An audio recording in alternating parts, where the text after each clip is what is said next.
So now you have a little bit of background information about the Civil War. I hope the video links worked. And now, from We Were There Too by Philip Hoos, we're going to hear from Carrie Berry. Her picture's right up here behind me. And her passage is titled, They Came Burning Atlanta Today. And this is in Atlanta, Georgia, 1864. By 1864, the North was winning the Civil War. The Confederate Army was running out of supplies and men, while thousands of slaves were strengthening the Union Army. Most of the fighting was now taking place in the South. Red-bearded Union Major General William Tecumseh Sherman set out to end the war by wiping out the South's ability to produce food and weapons. The Union Army reached the outskirts of Atlanta, the South's biggest city, in mid-July. Sherman was amazed by how the Atlantans had prepared.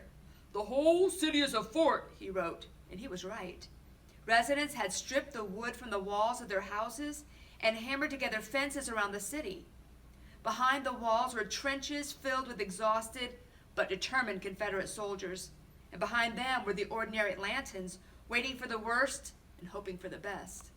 Instead of trying to storm the city, Sherman decided to bombard it from a distance with cannon fire and starve the Confederate soldiers by cutting off roads and railroads that delivered their food. Deep in Atlanta was a 10-year-old girl named Carrie Berry.